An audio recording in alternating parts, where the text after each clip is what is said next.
जी धन्यवाद मिथिलेश सर। और आप सभी को भी मतलब प्रथम सावन सोमवार की हार्दिक शुभकामनाएं। और आपको भी मिथिलेश सर, जो आपने हमको थायराइड से निपटने के लिए और जिससे अब आवाज के बारे में जो बात कर रहे थे कि मतलब आवाज को कैसे मतलब ठीक किया जा सकता है, उसके लिए सिंहासन का जो भी मतलब आपने योग बताया वो बहुत ही अच्छी थी। और वो उससे हम लोग को धीरे धीरे सीखने को मिल रही है।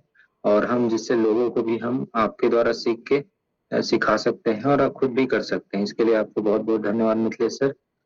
तो मेरा एक आज से पहले मैंने एक दिन और जो टॉपिक लिया था, मैं उसी के टॉपिक को कंटिन्यू करते हुए आज उसके बारे में ही चर्चा करूंगा।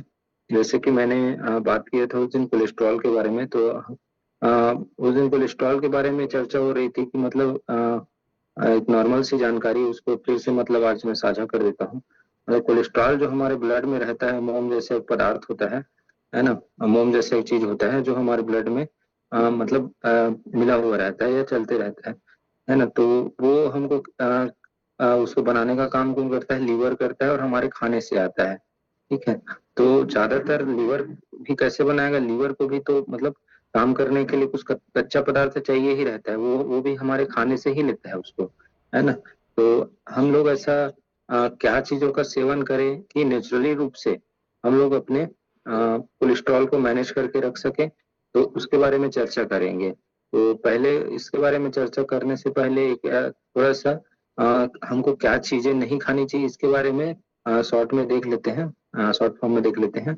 तो पहला है हमारा संतृप्त वसा, है ना। संतृप्त वसा मतलब आ, हम लोग को सैचुरेट फैट, जैसे कि सैचुरेट फैट मतलब दूध, जितने भी एनिमल से जो आते हैं, है ना। एनिमल से जैसे दूध, मक्खन, दही, या रेड मीट, या बकरा, मछली, है ना, ये चिकन, ऐसे जो चीजें आते हैं, इनसे हम लोग को बहुत ज्यादा मात्रा में कोलेस्ट्रॉल मिलता है।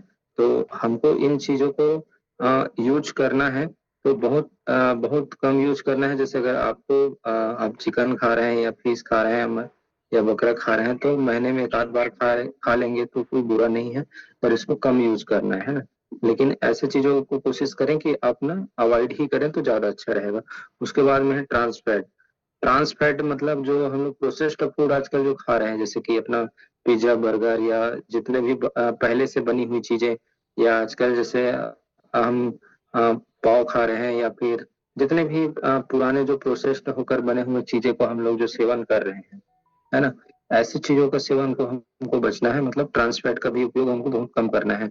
उसके बाद अत्यधिक शुगर और रिफाइंड कार्बोहाइड्रेट, है ना। अत्यधिक मात्रा में शर्करा वाली चीजें और वही रिफाइंड कार्बोहाइड्रेट जो मतलब पहले से बनी हुई है, या फिर ज्यादा मात्रा में ऑयल वॉयल या कुछ भी ऐसी चीजों से उपयोग होता है, केमिकल चीजों से, ऐसे चीजों से हमको बिल्कुल बचना है। उसके बाद में अगर किसी को शराब की लत हो, तो शराब का भी सेवन बिल्कुल नहीं करना चाहिए। ये भी आपके कोलेस्ट्रॉल के लिए बहुत ज्यादा घातक हो सकता है ना। क्योंकि कोलेस्ट्रॉल के लिए घातक कैसे होगा? लीवर हमारा कोलेस्ट्रॉल बनाने का काम करता है ना। अगर हम शराब का सेवन करेंगे तो लीवर को भी काम करने में दिक्कत होगी, और उसको कोलेस्ट्रॉल को भी बनाने में भी दिक्कत होगी, तो इससे भी हमारा कोलेस्ट्रॉल अनबैलेंस हो सकता है। उसके बाद में है उच्च कैलोरी वाले खाद्य पदार्थों से हमको बचना चाहिए, है ना। जिसमें ज्यादा कैलोरी हमको मिलती है। अगर हम लोग रोज रोज हम या इस क्लब से जुड़ रहे हैं या इस चर्चा में जुड़ते हैं, वर्चुअल क्लास में या हम लोग फिजिकल क्लासेस में, तो हमको ये कैलोरी के बारे में सर आसानी से बता देते हैं हमको कौन सी चीजों में कितनी कैलोरी है, और हमको अपने कैलोरी को कैसे अपने खाने में मेंटेन करके रखना है। और कैलोरी के बारे में जान लेंगे तो हम कोलेस्ट्रॉल के बारे में भी मैनेज करना सीख जाएंगे, है ना। तो ये तो हो गई हमको क्या चीजें नहीं खाना चाहिए, जो बिल्कुल हमको अवॉइड करनी है ज्यादातर, है ना। तो उसके बाद में हम लोग बात करेंगे कि नेचुरली तौर पे हम लोग आज जैसे कोलेस्ट्रॉल की चर्चा होती है, तो नेचुरली तौर पे हम लोग कैसे हम उसको ठीक कर सकते हैं। तो नेचुरली तौर पे ठीक करने के लिए सारा सामान हमारे किचन में उपलब्ध रहता है। हम लोग मार्केट से जो चीज अपने खाने के लिए उपयोग में लाते हैं, उन्हीं चीजों से ही हम नेचुरली तौर पे हम लोग अपने कोलेस्ट्रॉल को मैनेज कर सकते हैं। तो आइए जानते हैं कि कोलेस्ट्रॉल को मैनेज करने के लिए हमको ऐसी क्या चीजों का सेवन करना चाहिए जो हमें हमें हमारे डेली दिनचर्या में उपयोग में ला भी सकते हैं, और उससे हम अपने कोलेस्ट्रॉल जो बैड कोलेस्ट्रॉल है, गुड कोलेस्ट्रॉल है, सारी चीजों को मैनेज कर सकते हैं। तो सबसे पहला तो हम लोग हमारे किचन में उपयोग करते हैं दाल। दाल हम लोग का रोज का खाने का चीज है ना। हम लोग रोज उसको खाने में उपयोग करते हैं। लेकिन आप लोग अगर दाल का डेली सेवन करते हैं, है ना, एक नियमित मात्रा में, है ना। ऐसे तो दाल कोई ज्यादा खाता भी नहीं होगा, लेकिन आप नियमित मात्रा में से 2 से 3 कटोरी दाल भी अगर प्रतिदिन अगर उसका सेवन करते हैं, है ना, या अपने खाने में प्रतिदिन दाल को आप लोग शामिल करते हैं, तो उसमें घुलनशील फाइबर होता है। तो वो घुलनशील फाइबर क्या करता है, वो हमारे पाचन तंत्र में एक एकदम पतला सा वो बनाता है। और वो घुलनशील फाइबर क्या करता है कि जितने भी हमारे कोलेस्ट्रॉल, बैड कोलेस्ट्रॉल होते हैं, या कोलेस्ट्रॉल अगर अधिक मात्रा में जैसे बैड कोलेस्ट्रॉल बढ़ रहा है, तो उसको वो मैनेज करके बाहर निकालने का काम करता है। कुछ रिसर्च में भी मतलब सामने आया है कि अगर व्यक्ति अगर हाई कोलेस्ट्रॉल से अगर कोई व्यक्ति ग्रसित है, और रोज रोज अगर वह दाल का सेवन करता है, और दाल एक ही दाल नहीं है, हमारे हमारे आसपास में तो कई सारे दालें मिलती हैं, तो आप डेली डेली बदल कर भी दालों का उपयोग कर सकते हैं।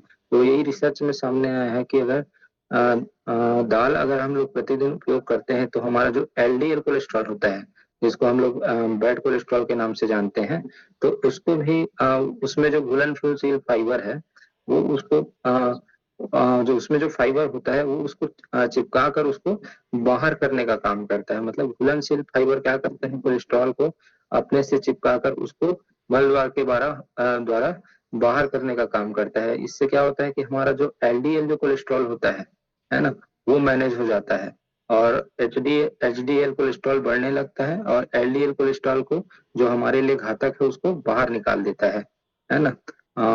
कुछ अध्ययनों में भी ये भी सामने आया है कि जैसे कि हम लोग प्रतिदिन दाल का अगर सेवन करते हैं, है ना, तो कोलेस्ट्रॉल जो है 8.3%, और एलडीएल जो कोलेस्ट्रॉल है, जो बैड कोलेस्ट्रॉल है, वो 7.9% तक कम कर सकते हैं, अगर किसी को ब्लॉकेज की समस्या बन रही है ना। कोलेस्ट्रॉल की वजह से ब्लॉकेज की समस्या धीरे धीरे बढ़ रही है, और उसको जानकारी है, तो अगर वह दाल का सेवन करेगा, प्रतिदिन प्रतिदिन अपने रूटीन में दाल लाता है, तो 8.3% कोलेस्ट्रॉल, है ना, वह कम कर सकता है, और बैड कोलेस्ट्रॉल को 7.9% तक कंट्रोल कर सकता है। यह मतलब एक अध्ययन में सामने आया है। उसके बाद में दूसरे नंबर पे है टमाटर। इसमें पोटेशियम होता है, फाइबर होता है, और विटामिन सी होता है ना। और इसमें एक एंटीऑक्सीडेंट होता है जिसका नाम है लाइकोपिन, है ना। यह लाइकोपिन जो होता है, लाइकोपिन जो एंटीऑक्सीडेंट जो होता है ना, वो भी बैड कोलेस्ट्रॉल को बाहर करने का काम करता है, या फिर उसको साफ करने का काम करता है ना। और टमाटर में फाइबर की भी मात्रा होती है, तो ये जो फाइबर की जो मात्रा होती है, ये भी हमारे कोलेस्ट्रॉल को मैनेज करने के लिए काम करता है।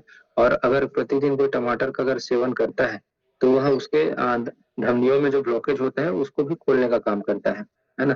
तो टमाटर तो हम लोग घर में उपयोग करते ही हैं, है ना। जैसे कि आप मान लीजिए, अगर आप एक 100 ग्राम टमाटर खा रहे हैं, तो उसमें ज्यादा कैलोरी भी नहीं होता है। उसमें 19 किलो कैलोरी के आसपास एक टमाटर में शायद होता है ना। तो कम कैलोरी भी होता है उसमें, एंटीऑक्सीडेंट होता है, फाइबर होता है, जिसकी वजह से हम कोलेस्ट्रॉल को मैनेज कर लेते हैं, है ना। तो कोशिश करें कि अपने सलाद में टमाटर भी शामिल करें, है ना। या सलाद अगर आप नहीं खा रहे हैं, तो टमाटो का जूस भी पी सकते हैं मॉर्निंग में। और जूस नहीं पी रहे हैं, तो आप उसका सूप बना के भी पी सकते हैं। लेकिन उसको केमिकल तरीके से, केमिकल प्रोसेस वाले जूस या सूप को अपन उपयोग नहीं करना है हमको। सिर्फ नेचुरल तरीके से जो हम अपने घर में प्रतिदिन जो अपने किचन में टमाटर होता है, उससे हम लोग उपयोग करके अपने उसको मैनेज करने के लिए, कोलेस्ट्रॉल को मैनेज करने के लिए काम कर सकते हैं। तीसरे नंबर पे है चुकंदर। चुकंदर में बीटाडीन नामक एक यौगिक होता है ना। जो जो जो बीटाडीन नामक जो यौगिक है, वह हमारे कोलेस्ट्रॉल को मैनेज करने के लिए काम करता है। और इसमें चुकंदर में भी फाइबर होता है, एंटीऑक्सीडेंट गुण होता है ना। तो ये भी हमारे कोलेस्ट्रॉल को मैनेज करने के लिए काम करता है। लेकिन आपको चुकंदर को अधिक मात्रा में लेना ज्यादा नुकसान हो सकता है। अगर कोई डायबिटीज का पेशेंट है, तो उसको चुकंदर को ज्यादा मात्रा में नहीं लेना है, या बिल्कुल ना लें तो ज्यादा उचित होगा। अगर लेकिन आपका ब्लॉकेज बढ़ा हुआ है या आप हाई कोलेस्ट्रॉल से या एलडीएल कोलेस्ट्रॉल आपका बढ़ा हुआ है, उससे जूझ रहे हैं, तो आप चुकंदर का सेवन भी अपने सलाद के रूप में या जूस के रूप में अपन कर सकते हैं, है ना। उसके बाद में आता है पालक। पालक में भी बहुत सारे गुण होते हैं, बहुत सारे पोषक तत्व होते हैं, उसमें आयरन की मात्रा होती है, विटामिन रहते हैं, है ना। तो ये क्या करता है पालक, कोलेस्ट्रॉल मतलब ये पित्त अम्ल, पित्त अम्ल को बांध कर, है ना, पित्त अम्ल अर्थात कोलेस्ट्रॉल से ही बना होता है ना, या हम लोग कोलेस्ट्रॉल के उसको कोलेस्ट्रॉल से जो बना हुआ चीज है उसको भी पित्त अम्ल बोलते हैं। तो उसको भी, इसमें जो एंटीऑक्सीडेंट गुण होते हैं, है ना, या इसमें जो फाइबर होते हैं, इसमें जो पोषक तत्व है, तो ये क्या करते हैं उस पित्त अम्ल को बांध करके, है ना, उस पित्त अम्ल को बांध करके बाहर निकालने का काम करता है, या आप ये कहिए कि कोलेस्ट्रॉल को साफ करने का काम करता है। तो पालक का जूस भी अपन सेवन कर सकते हैं, पालक का जूस सेवन कर सकते हैं, पालक को अपन दाल के साथ भी खा सकते हैं, है ना।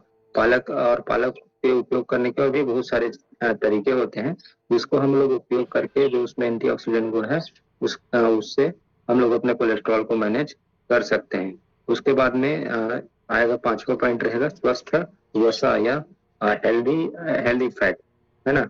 फैट के बारे में आपको पता होगा कि गुड फैट भी होता है और बैड फैट भी होता है। जैसे हम लोग अभी बैड फैट की बात कर रहे थे, जैसे कि ट्रांस फैट हो गया, है ना, संतृप्त वसा, और एक बार हम लोग किए थे वो प्रोसेस्ड फूड में जो फैट होते हैं। लेकिन हम लोग एक हेल्दी फैट की बात करें तो हेल्दी